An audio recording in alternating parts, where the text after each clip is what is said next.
जय मटाट काली भक्तों। आजकल आप सब जगह यही सुन रहे होंगे कि साढ़े साती और ढैया, साढ़े साती और ढैया, शनि का प्रकोप झेलने के लिए तैयार हो जाओ। शनि देव ये कर देंगे, शनि देव लाइफ में आपके ऐसा कर देंगे, भूचाल आ जाएगा, ये हो जाएगा, वो हो जाएगा। परंतु आज का वीडियो मैं आपको डराने के लिए नहीं लाया। कुछ ऐसी खास जानकारी आप लोगों के साथ साझा कर रहा हूं ना, जिससे आपको पहले तो क्लियरिटी मिल जाए कि साढ़े साती और ढैया में क्या अंतर होता है। और दूसरी चीज, जैसे कि आप सभी को पता है कि शनि गोचर कर चुके हैं और कुछ राशियों के मुश्किल दिन शुरू हो चुके हैं, पर उन मुश्किल दिन को कैसे आसान किया जा सकता है, उन मुसीबतों से कैसे पीछा छुड़ाया जा सकता है ना, वो आप जान लीजिए। अब उससे पहले मैं समझ जानकारी दूं, हमेशा की तरह आप लोगों से निवेदन है, अगर आप भी मुझसे पर्सनली जुड़ना चाहते हो, किसी समस्या में फंसे पड़े हो, उसका समाधान आपको नहीं मिल रहा है, या कुंडली विश्लेषण मुझसे पर्सनली कराना चाहते हो, तो ऑनलाइन अपॉइंटमेंट बुक करा सकते हैं। मेरी इंस्टाग्राम आईडी ऑफिशियल देवी भगवती शक्ति के नाम से, वहां मैसेज बॉक्स में जाएं, अपॉइंटमेंट लिखें, चार्जेस पे करें और चार्जेस पे करने के बाद एक निर्धारित समय पे मुझसे बात करें। इंस्टा कॉल के माध्यम से मैं बात करूंगा, जो भी प्रॉब्लम होगी डिस्कस करके उसका समाधान आपको दूंगा। सच्चे मन और सच्चे विश्वास से जुड़ना होगा आपको। अब आ जाते हैं आज के टॉपिक पे। तो साढ़े साती और ढैया में क्या अंतर है, और शनि गोचर से किन राशियों का मुश्किल दिन शुरू होने वाले हैं, और कैसी मुसीबतों का सामना उनको करना पड़ सकता है, और कौन से वो उपाय जिन्हें करने से इस चीज से पूर्णता से आप सुरक्षित हो सकते हो।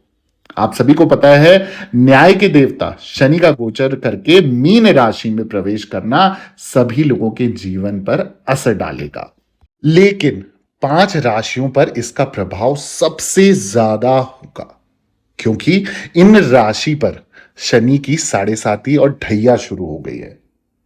अब 29 मार्च को शनि ग्रह कुंभ राशि से निकलकर मीन राशि में प्रवेश कर गए। गुरु की राशि मीन, मीन में शनि का गोचर 3 राशियों पर शनि की साढ़े साती शुरू करेगा।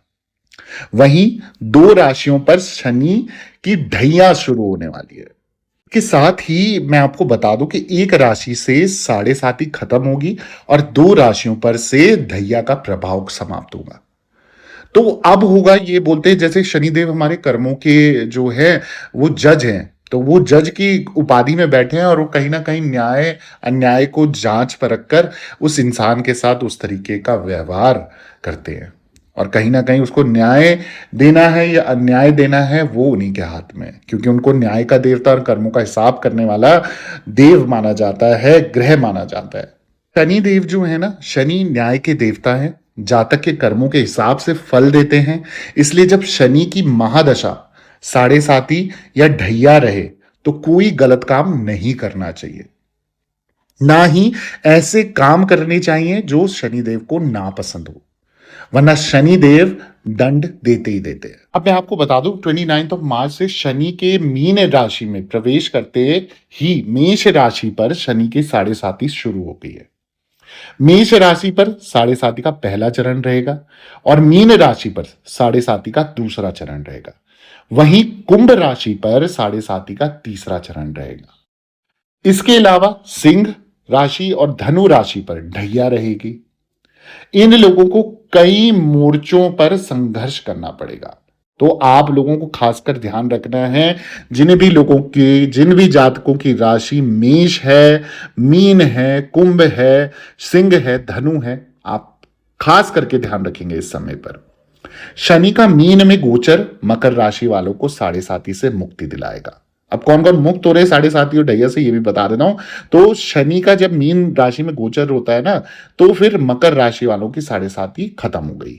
इसके अलावा कर्क हो गई, वृश्चिक राशि हो गई, इससे भी ढैया खत्म हो गई है, तो जिससे शनि के अशुभ प्रभाव से मुक्ति मिलनी चालू हो गई आप लोगों को, और जीवन में तरक्की के रास्ते खुलेंगे और धन और समृद्धि आपके घर पर आएगी। पद प्रतिष्ठा में भी आपकी बढ़ोतरी होगी। और अब आ जाते हैं एक टॉपिक और जो मैंने ऐड करना है इसमें, कि साढ़े साती और ढैया में अंतर क्या है वो भी मैं आपको जल्दी से बता देता हूं। साढ़े साती 7.5 साल तक चलती है, ये ध्यान रखना है, जबकि ढैया 2.5 साल तक चलती है। अब ये कैसे होता है, जब शनि गोचर जन्म राशि से 12वें पहले या फिर दूसरे भाव में होता है तो साढ़े साती लगती है। वहीं जब शनि गोचर जन्म राशि से 4th यानी कि चौथेवें घर पे 8वें घर में भाव होता है तो ढैया लगती है। तो साढ़े साती की अवधि ज्यादा होती है और ढैया की कम होती है। साढ़े साती जो है, शनि की साढ़े साती और ढैया व्यक्ति के जीवन में सबसे कठिन और चुनौतीपूर्ण समय लाता है। हालांकि साढ़े साती और ढैया शुभ फल भी देती है, ऐसा नहीं है कि सब कुछ अशुभ ही होगा। कहीं ना कहीं उनके तो वारे न्यारे हो जाते हैं, छप्पर फाड़ के भी मिल जाता है। साथ ही साथ शनि के उपाय करके इनके अशुभ प्रभाव से राहत पाई जा सकती है।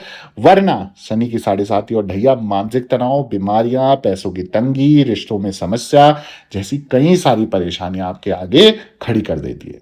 यदि जातक के कर्म भी खराब हो तो वो समय तो मतलब वो सोचो कि बिल्कुल अंत समय आ गया आपका, मतलब उस समय पे सबसे ज्यादा कठिनाई, कष्ट, पीड़ाएं आपको झेलनी पड़ती है। तो इसलिए बोलते हैं अपना कर्मा हमेशा सटीक रखो, सरल रखो और पवित्र रखो, तो आपको जीवन में साढ़े साती और ढैया के समय पे कुछ चिंता करने की जरूरत ही नहीं पड़ेगी।